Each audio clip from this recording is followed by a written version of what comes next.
Hey guys, and welcome to a showdown between myself, a Rubber Duck of War, and Heavy Metal 9, and lo and behold, yes, I am going to be bringing the forces of the Vampire Council, a faction I am particularly bad with, but I'm certainly trying to learn more and more, and we're up against the dreaded Greenskin Menace. Should be a good fun fight. I think this is one of those matchups where the Greenskins can struggle in, but a Greenskin player who knows what he's doing, I think makes this game pretty damn even.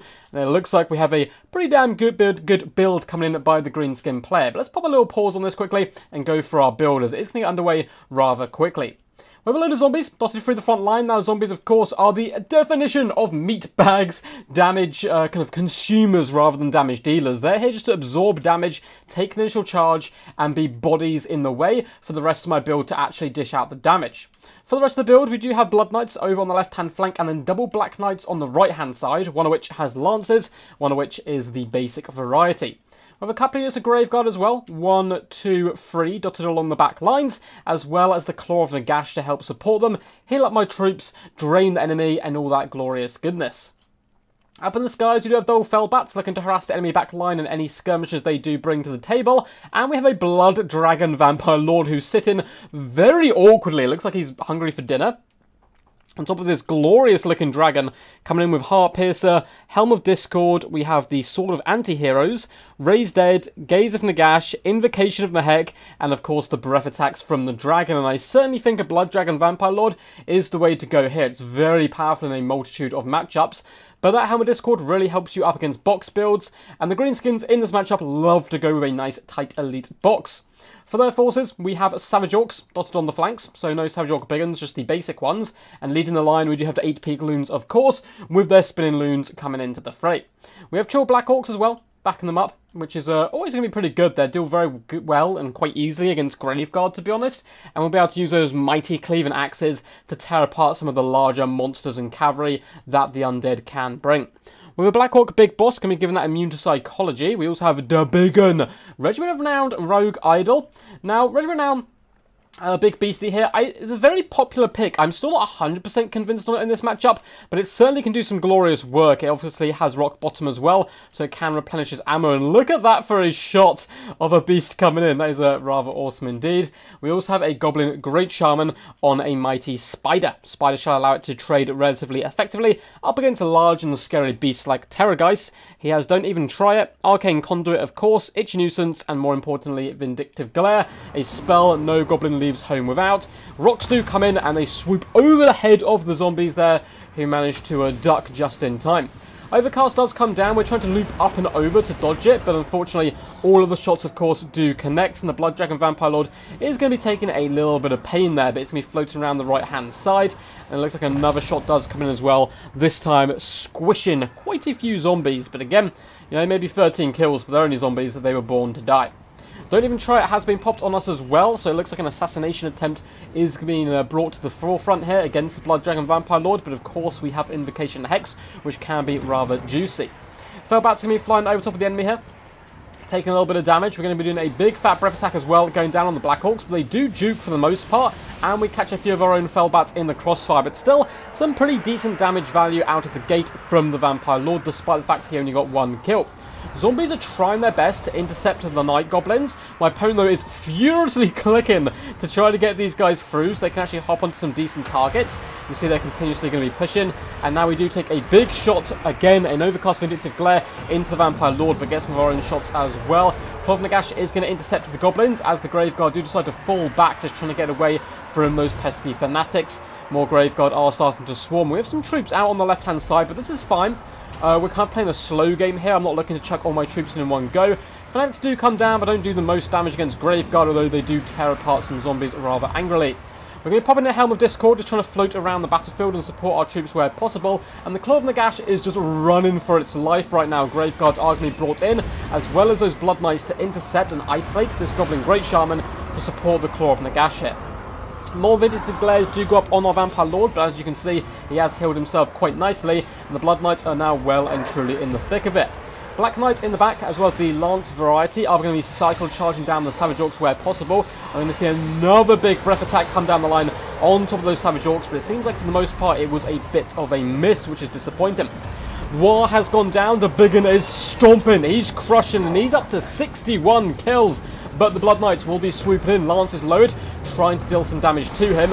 And as you can see, the Blood Dragon Vampire Lord is going to be trying to feast upon the souls of some Savage Orcs, as the Claw of Nagash once again does try to escape. And the Vindictive Glares. This Goblin has certainly been practicing his long-distance shooting. Once again, connects with every single shot. Black Knights are going to be falling back here, looking to cycle charge down the Black Orcs where possible, which is certainly a good way to do this, I think. There's some failed bats up in the sky, waiting for the opportune moment to chase down enemy routing troops. The battle is an absolute flustercluck, as it often is in this matchup, and the Claw of Nagash is going to be pushing in forward, up to only 16 kills, but of course that drain effect is going to be quite nice, already at 550 damage value and rising. Blood Knights once again are going to be cycle charging into both of the bigger beasties, as the Black Knights in the distance are doing a pretty solid job now of clearing through the Black Orcs. The problem is, the longer the game goes on, the more Vindictive Glares we are going to eat, as a load more beams do come in, catching the Blood Dragon Vampire Lord. Invocation Heck is once again being popped, and we've basically had to use all our magic to support him and just heal him up. But I guess likewise, my opponent is using all his magic to try to finish him off. More Fanatics do come down. Looks like we are going to catch the Blood Knights, which is quite unfortunate for us there.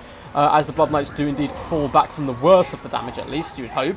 Claw of Nagash is still alive as well, and once again the Black Knights will lower those lances and swords and come slamming into the Black Orcs, though War has been popped to try to juice them up at the moment. We still have a 71 Grave God, which is certainly no joke, and quite a big contingent of infantry on this left-hand flank, which is going to buy more and more time for us to cycle charge down the opponent. Blood Dragon Vampire Lord is in a sticky situation here, though. He's going to have to try and wiggle his butt out. He does have an Invocation of Heck once again on him, also hitting up those Blood Knights, and he's going to just about be able to escape, it seems. We do have Black Knights coming in to pin the enemy in place, just to ensure that he does get up into the sky, and then the Black Knights once again can fall back. Claw of Nagash being alive is pretty damn good for us right now. Balance powers against us, but of course the Claw does all that glorious magical harvest, magical regeneration, and a lot of my opponent's infantry is just breaking due to the cycle charge of the cavalry and the big beastie. And look how much of their forces are running for the hills. We're going to come with a big Helm of Discord as well to lower the stats. The melee defense on that big one is currently 3, which is pitiful, and we have Blood Knights starting to ramrod him down where possible. But the Blood Dragon Vampire Lord is also getting a little bit dodgy on health-wise, and an Itchy Nuisance has come down. So the Black Knights are going to be disengaging from this fight and just trying to run down as many troops as possible. I don't want any Black Orcs, I don't want any Savage Orcs coming back into the fray. We want to finish these guys off as much as possible, and it is just going to leave the 3 single entities for the Greenskins. Luckily for us, though, the Claw of Nagash is really keeping us in this fight at the moment, up to 1.2k damage value. And it looks like the Blood Dragon Vampire Lord has popped the Sword of Anti-Heroes and is going to charge in ferociously up against the Goblin Great Shaman here. Doing some pretty decent work, but he's going to have to turn tails and flee. He's taking some pretty big hits as well on the retreat. We are going to be seeing an upgraded Invocation Heck going down on all of our units here, including the Blood Knights, which is pretty useful, though it doesn't catch the Blood Dragon Vampire Lord, which is a little bit of misplay on my behalf. We're really trying to snipe out that Goblin Great Shaman now. You can see the Black Orcs are wavering and running for their lives. Savage Orcs have indeed been shattered by this point, but it's the big un pounding it into that skull of the dragon. The dragon does weep crystal tears. But luckily for us, the Goblin Great Shaman is routing. He's just simply taken far too many attacks here from the Black Knights, who've been charging in, as well as the draining effects. And at the end of the day, it still is a Goblin and a Spider. Their leadership's pretty good, but not fantastic. And that is going to allow the cycle charging to really start paying dividends. And for the first point of the battle, the balance power is indeed in our favour. I'm trying to chase off this Goblin Great Shaman. I think I'm going to leave it to the Black Knights and bring back the Vampire Lord to support the infantry corps. It may be a better idea to kill the Goblin Great Shaman as quickly as possible, but I'm a little bit worried the big un might be able to carry and slaughter the remainder of our troops, because every time he connects, he's doing massive damage. So we're going to be rear charging him with the Blood Dragon Vampire Lord. Claw of Nagash is here to support as well, and we have the Helm of Discord coming down, which does mean that these Blood Knights will do really good work here on the big un. Now the big un does actually get a little bit weaker the more damage it does take. It gains armor piercing, but it does indeed lose some armor itself, which is going to be pretty nice for us, because it does currently have 120 armor, and I'd love to see that get dropped down here. Black Hawk Big Boss is continuing to fight, and the Blood Dragon Vampire Lord takes another smack to the face, down to just 1,100 HP, and not much room at all for regenerating up. Black Knights now with their lances coming to help support the Blood Knights, and a big un getting danger low on leadership, particularly that Claw of Nagash in there, just healing up our troops and draining the enemy. In the distance, the Goblin Great Shaman is eventually going to be going down here. 1.6k health. Black Knight's slowly going to be finishing off that mighty beast itself. In the main fight, Claw of Nagash is still fighting, 1,500 health on him, holding back to Biggin, and also just trying to pull away from the combat every time that it does get targeted here. Blood Knights will charge in to try to distract the Biggin, and this is our time, this is the hour. We're going to try and snipe that Black Orc Big Boss, get him off the field, and force that bounce power more and more in our favour. So hopefully we can rout off to Biggin, and it looks like the Black Orc Big Boss does break, and with that, our opponent shall throw in the Tau, which I think is the right decision. There is no way Biggin could carry. It was starting to get very low HP wise, and we still had plenty of cycle charging left in us. But it was a Pyrrhic victory, a very hard fought game, well played to Heavy Metal 9, and I was actually really happy with my performance in this one. Vampire Counts is a faction I just do not play, but I thought I'd give them a go, just do a few quick games on quick battles with them, and came up against a fearsome opponent. But it was really good fun, and I actually enjoyed using the Vampire Counts quite a bit here, and yeah, it went pretty well. So we will go through all that damage dealt, damage value, and all the good stuff on all the units in just a second. I'm sure some of these units here have got some disgusting value, particularly on the Greenskin side. But before we get to that moment, if you guys enjoyed the video, make sure to leave a thumbs up, as well as subscribing if you haven't already, for more glorious Total War Warhammer content. We do drop videos every single day. Now, by the release of this, I'm not sure if I'm still going to be here, so I am going on holiday next week. I'm hiking Hadrian's Wall, so I do apologise if I'm slow at replying to messages and all that good stuff. But yeah, it's going to be some good fun. There are links down below in the description to my Patreon if you'd like to support the channel, as well as to my Discord where you can submit replays to me, get involved in events that I host, keep up to date with the channel, and chill out with a load of cool guys.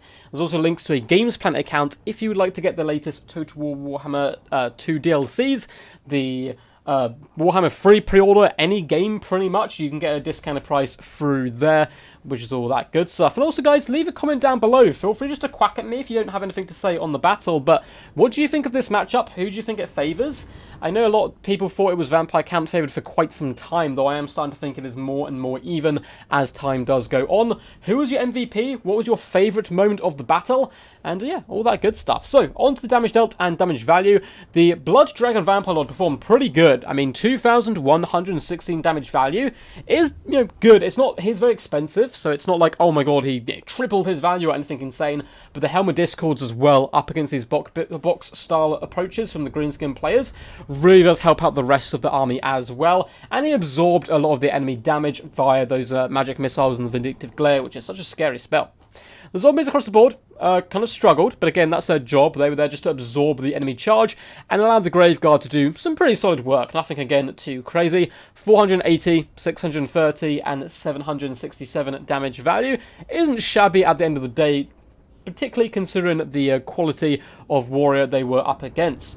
Our cavalry really did kind of carry the day quite a bit, though, alongside that Claw of Nagash. And as you can see, 1,070 damage value on the Black Knights, 1,123 on the Lance variety, and the Blood Knights themselves, 1,558. But not only was it important that they did that damage, the negative to the leadership of the Greenskins, which then allowed us to rout the majority of the army and chase those troops down, also contributed heavily here to our victory. Both Felbats did pretty much nothing. I charged them in a little bit early, just trying again to break the enemy up as quickly as possible, but in hindsight probably should have left them so I could chase off some of those routing troops rather than the Black Knights having to do it in the late game. And 2,029 damage value on the Claw of Nagash, such a powerful tool if you can keep it alive, and we just about managed to do that today. As for heavy metal, the Goblin Great Shaman performed pretty amazing. 3,786 damage value is disgusting, with 8,499 damage dealt. The fact he's anti-large can absorb a lot of pressure, and those Vindictive Glares were so scary. He performed pretty amazing.